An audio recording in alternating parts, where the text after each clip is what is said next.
So I've been away for a while. I'm not going to make any jokes about that, or it's been tough. So the last time I left you guys, I was working as a contract worker for MIT, and during that time, I also was looking into how I can improve this show as well as my photography. There's been an overwhelming sense of guilt in me, and this is because I've been photographing with the Fuji system for a while now, but I've never been able to make that my primary system in my primary line of work, which is wedding photography. And I just felt like the biggest hypocrite in the world when it came to making this show. The passion for the camera system, I didn't feel was enough, because if I, how could I possibly give it proper advice? How could I, I just felt so fake when there's so many other photographers out there that are using the Fuji system as their primary means of their, photographing their profession. Now, I could have just gone along and just used it for like landscape photography and things like that, but that's not my main line of work. My main line of work is portraits and weddings. So, during my time with MIT, I wanted to figure out how I was going to make the Fuji system my primary system. And the difficulty is that, I can't experiment on my own clients to a certain degree. I could try new things here and there, but they're paying customers. I don't want to mess up their big day. I only have one shot at it. And so I thought that maybe if I could be a second shooter for some of my photographer colleagues, that would be awesome. And so this is where kind of the story begins. I had a really, really just... I had an experience. We'll just say that. I found out who my friends were and who my friends were not. I'll just say that as the teaser as I begin the story. So I was given the opportunity to be a second shooter for a friend of mine, or a colleague of mine. We're acquaintances. We never hung out with one another. But he's a very talented photographer, and someone that I really admired his work. And I helped him out a few occasions, covering for him when he wasn't able to photograph a wedding. He asked me if I could be his second photographer, and I say, I jumped at it because, one, it's a New Year's party. They're really epic. And two, it gave me the opportunity to really test out the Fuji system. And, I was upfront about it. Can I do some of my own tests? And he was okay with it. He was cool. In fact, he was looking into the Fuji system as well. And so I don't want to use his real name. What could I use for a name? There are some who call me Tim. Sure, that'll work. Tim, the photographer. He comes to me, asks me to be his second photographer. I say, awesome. Can I use the Fuji system? Absolutely. And being the second photographer, I didn't have to worry about missing any key moments or anything like that. So I traveled light. I brought my Canon 5D Mark III. I brought my 24 to 70 millimeter lens, speed light for the camera, and I brought all my Fuji gear. Yeah, so the day didn't go as I had planned. I was expecting to be kind of like detail shots and other angle shots, maybe get the flowers on the table, just alternate angles and everything like that. But the way it turned out was pretty different. And as I went up to photograph the guys getting ready, that went fine. And we used a lot of the natural light from the hotel windows to photograph. But orders were a little bit sparse this day. Tim was with his wife downstairs getting... they were working on something. They were working on the projector for something. I didn't know it was a projector at the time. They were just working on some technical stuff. And so I went up to photograph the guys. Then I met up with him to photograph the girls, and then I went downstairs to, just to what I was thinking, to get some detail shots. But he ended up sending me the bride and the bridesmaids to do some formals, which, okay, that's weird. That's usually the primary photographer's job. So I did those photos. All good. Meanwhile, he went back to messing with his equipment in the reception hall. And when it came time for the ceremony, he showed up. He took the primary spot, and I was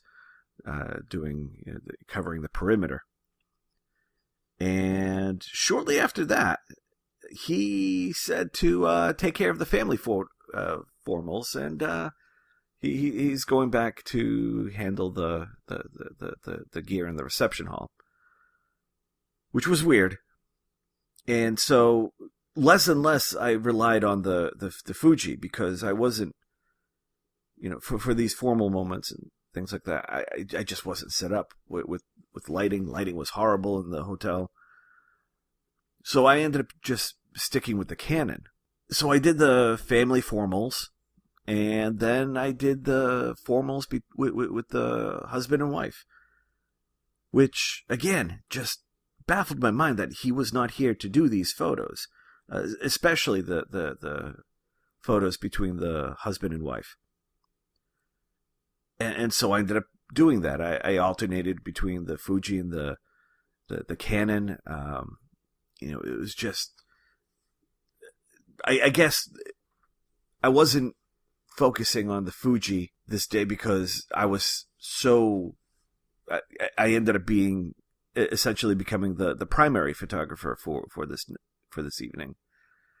And then reception happens, and he still the way the reception was, it was in a Marriott. We had one section of the conference room that they were using. We had one section, and across the folding walls, he was there again, still messing with his equipment. And so I covered the introductions, the announcements for the start of the reception.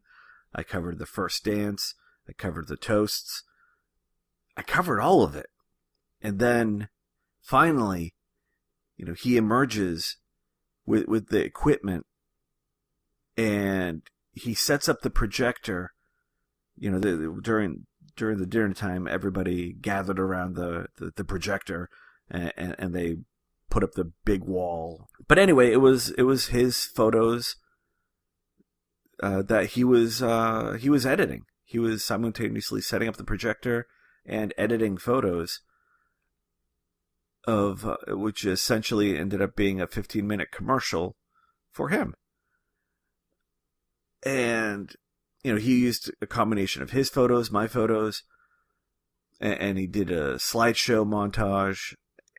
And I was just floored that all this time was spent not photographing his client, but preparing this moment. And once that was taken care of, and all the key moments were taken care of, he jumped in and helped photograph the rest of the night. And so, yeah, that left me a little discouraged. Suffice to say, no longer consider myself friends with him, and he doesn't listen to the show, so it doesn't matter. But yeah, I was just so tired at the end of that night.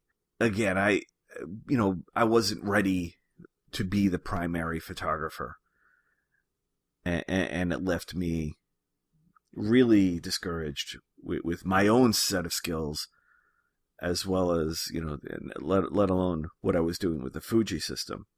And I let this podcast lapse. I finished my contract with MIT. I finished my contract in the springtime. Great people. Great experience. I was kind of left wondering if I should even continue with this podcast. My plans were to start it up once MIT was finished, but I was just so discouraged with my skill set with the camera Fuji gear that I was just going to sell it off and stick with Canon. Canon was the easy choice. I've been with it for almost 15 years now. Why change? Why even go that route? But, deep down inside, I loved my Fuji photos better. Looking in my portfolios, you could tell the difference what was shot between the Canon and what was shot with the Fuji. Clients responded to the Fuji photos as well. And so there had to be another way. There just had to be another opportunity. During the springtime, my wedding season wasn't going to start until June. But fortunately, I was asked to photograph with another buddy of mine, who also allowed me to use the Fuji gear. He was a Canon shooter, and he was okay with it. At first, he was like, "Yeah, maybe you should use Canon," but then when he saw the first few photos that I took with the Fuji, he was sold. He was like, "All right, this is great. Do what you have to do." And so I was able to have free reign with what I could do with the gear. Now, my biggest handicap with the Fuji system has always been the autofocus. That was the thing I had to overcome. Outside photography, no problem. I was on my game with that one. It was an outdoor wedding. I was bouncing back between my Fuji X-T1 and my Fuji X100T. And, I had the fixed lens on the X100, and I had my 85mm equivalent on the X-T1. And it was great. Everything was just humming along. And, as I was photographing, the hugging the perimeter, getting the shots, it was just, everything was just, I just felt like I was in my groove. And, I usually had my Canon around my neck, but now, because I wasn't in the primary, I wasn't in the driver's seat, I didn't have to have the Canon around my neck. That weight was off, literally and figuratively, and it felt wonderful. I just rocked that wedding. When it came to the portraits, I went inside to do the detail and cocktail hour, and just moving between people in the crowds with the light gear was amazing. I didn't have to bump around, and with the big Canon and the big Canon lenses and everything, it was just such freedom. And then the reception. I had time to myself to really set up what I needed to do. This is where it always fell apart, because the light would be horrible. There would just be no light for me to get focus, and it just never worked. And so I went up and set up 2 lights on some poles, and I had a radio trigger that I shared between the X100 and the the XT1, and I switched from the 85 millimeter equivalent to the 50 millimeter equivalent lens, the f2. The f2 35 millimeter glass is what I was using, and I stayed with that. That's all I really needed, and it worked out great for a little while. I was able to lock focus. The placement of the lights was awesome. Photos were coming out fantastic. But again, I still had that trouble of locking that focus. It just really dark in some moments. If they danced into a shadow, just, looking through the viewfinder, I wasn't, I wouldn't be able to see where they were standing. I wouldn't lock on properly. It was very hard. And while I did most of it great, there was still that one nagging bit that was still holding me back. And once all the key moments were done, I was still left with, a dark room, everybody dancing. How am I going to photograph this? I have the speed lights that will light the room, but that's not going to do me a lot of good if I can't see them. And then I realized that I had an LED light in my bag. It was a small LED light, something that I could handhold. And so I grabbed that.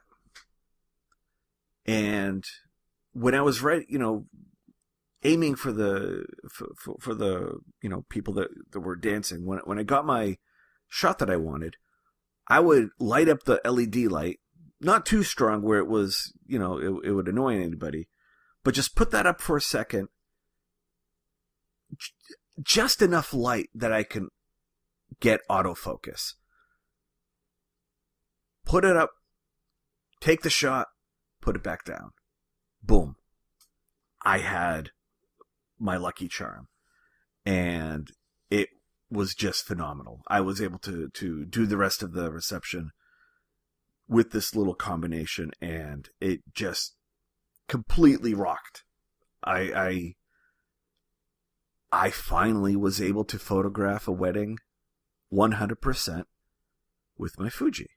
It was the best feeling in the world. And I'm like, maybe this is a fluke. Maybe I need to do one more wedding. And so I took a chance with one of my first wedding of the year, and I photographed it wonderfully. It was inside a hotel. It was indoor ceremony at a Marriott in Boston, and during the ceremony, I had my two lights stationed as my primary light source, and I was able to do it. I had my LED light just in case, but I didn't need it for the ceremony because there was sufficient light to get autofocus. During the portrait session, it was all outdoors. Rocked that with the Fuji system. And then once the reception started, it was awesome. I just sat back, had my lights stationed, and the LED just in case, but there was enough light to get autofocus during the first part of the reception, and during the last half when the lights went out, it was awesome. The LED came out, and I was able to grab the focus, and it was perfect. It was awesome. Just an incredible feeling. Then I allowed myself to finally purchase the X Pro 2, which, by the way, I could have saved myself a whole lot of trouble by just buying the X Pro 2 much sooner and using the optical viewfinder instead of the digital viewfinder. So, hey, c'est la vie, lesson learned. But that was my story in a nutshell. I had to whittle that down. There's so many more details in there that I left out, but I think they were just hindered the main plot of the story, I guess. But yeah, it's finally good to I finally feel comfortable enough to say that I'm a Fuji photographer. I am by no way saying that I am a official X photographer. I'm not allowed to give myself that title. That I think is only something that Fuji will pass out. But it's been a long, difficult journey, but very rewarding, and I am so happy to literally lighten my load. It feels great, and so now my current wedding setup is this. I have my X Pro 2 as my primary camera. I have my XT1 as my secondary camera. I have my XE3 as my backup camera that I keep in my bag. I sold my X100. And the lenses that I have is the 23mm f2, the 50mm f2, and the 56mm f1.2, I think it is. I don't remember. And that is my lineup. I'll probably by next year pick up the 90mm lens, and I'll probably also pick up the 16 to 55mm lens, because it would be nice to have, all those focal lengths. I lose a stop, but a stop of light, but that's fine. And oddly enough, what I use for my speed lights is interesting. Lights that I have on my light stand, I actually picked up 2 Amazon speed lights from their Amazon Basics package. It's like less than $30 for this speed light, and it works really well. I was really surprised. I have just 2 of those on a pole with a Gary Fong light sphere on top of that. And that is my secondary light source. Those are the lights that I have on the pole, and everything works well. I have a Yongnuo light triggers that control it. Very, very awesome. And I've missed doing this podcast. I'll transition to the mechanics of the show. I could have come back to give a farewell, but I didn't want to end the show. I could have come back to give periodic updates, but I just felt embarrassed. I just felt like such a poser when there were so many talented photographers out there that were able to make the transition. I just felt lacking. I didn't want to come back until I wanted to prove myself before I can allow myself to do the show again. I feel that I have. Does that mean did I earn your trust back? I'll have to earn that. I do apologize for being away for so long. I had no idea I would be away from this long. A lot of people have been very supportive, which thank you so much for the support. There have been a lot of people that were willing to purchase the X line from me, and there were a few moments where it was tempting to sell, but I didn't want to.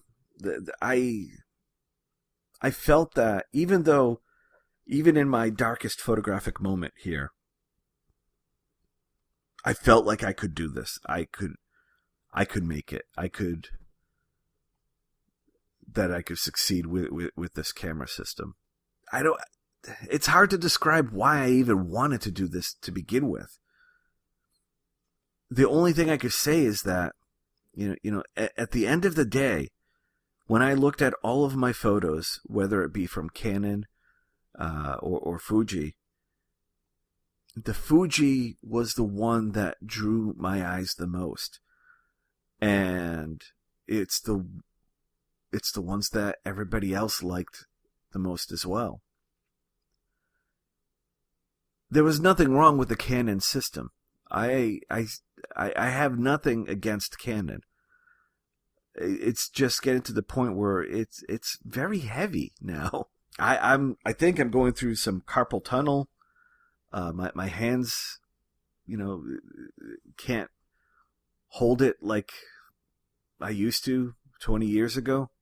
I had a good run with my Canon, and I still own my Canon 5D Mark I. I will never sell that camera. That I have been through so much with that camera body that I will always have it. I still own my Canon 5D Mark III. I still own the 24 to 70 millimeter lens, and I still have my 5D Mark I and one speed light, and that's it. I've sold off the rest of my Canon lenses. Now I'm looking to rebuild, and it's very exciting. I get to try new things. Next year is going to be pretty cool. I'm looking forward to it. I really am. Now that my camera hurdle is out of the way, I'm looking forward to doing more of these shows.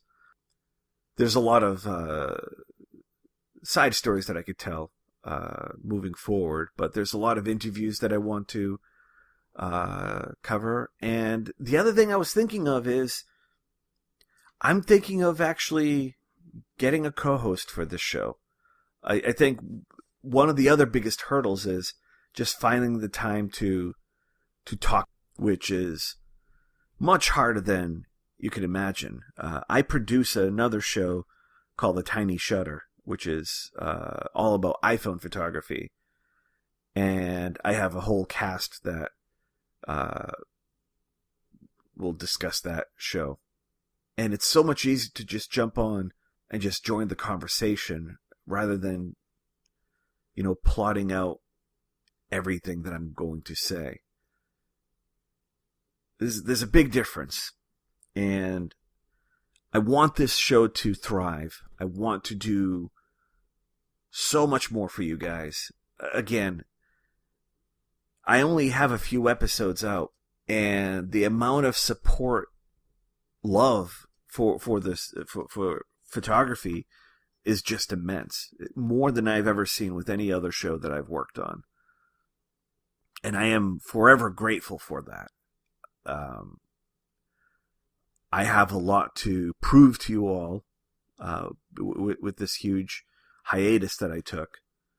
But, I just want everybody to have a great time with this. I think searching for a co-host is an absolute must because it'll just add much more to the conversation. We could just do so much more. That's where I want to leave it for this time. Next time, I have some interviews lined up. It's going to be a great time. So thank you all for listening. If you want to contact me, reach out to me via email. I am xlineshow@gmail.com.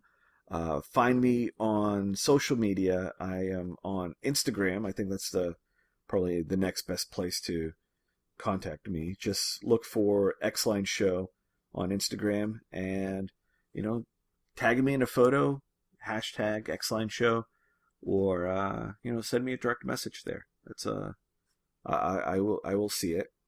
And, I think that's the best place. Or leave a comment on the xline.com and, let me know if you're still listening. I thank you in advance. So until next time, thank you all. Take lots of pictures. Bye-bye.